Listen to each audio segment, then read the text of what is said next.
E bine, e o nouă zi și o nouă poveste, cum ar zice nimeni altul, iar acesta este un nou video pentru nimeni altul decât clovnul meu preferat, Scubică.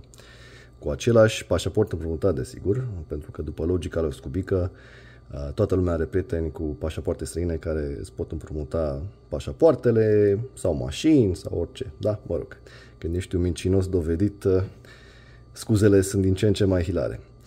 Iar în acest pașaport este un card foarte interesant, are multe benefituri, costă, desigur, salariul pe o lună al lui Scubică ca să-l ai, dar ce ar ști acest falit despre acest card? Să vedem și ce... stai puțin. Păi stai mă, tu vrei să mă afli numele? Ca să dai cu... ca să mă purăști, da? Ca să sifonezi? Păi băiatule, nu mă mire nimic la tine. Că ești un clovn hilar, asta știam, da? Și că ești un sifonar, mă rog, ce să te aștepți de la cineva ca Scubică?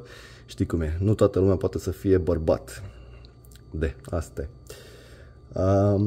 Că tot vorbim de sifonări și amendă. Ai zis că ceva de amendă de, nu știu, de 1000. Dar 1000 de ce exact? Asta nu eram sigur. 1000 de lei?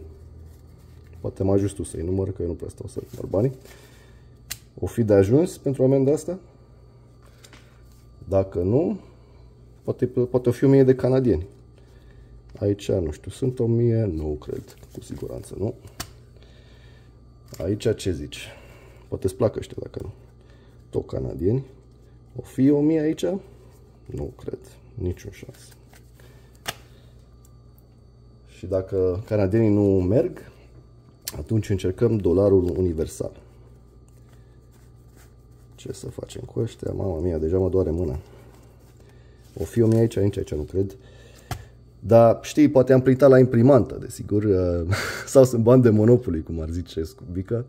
De fapt, sunt economiile lui Napoca, gardeleanul penibil care tot îmi cerșea ponturi pe internet. Iar dacă nici americanii nu merg, atunci poate o fi în 1000 de iepuroi, că toți suntem în Europa. Nu știu, o fi 1000 aici, nu cred.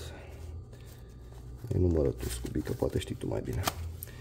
Acum avem aici o estimare conservativă, cel puțin salariul tău pe 5 ani, știi? Banii mei de buzunar, până când plec în câteva săptămâni din țară, într-un loc mai călduț.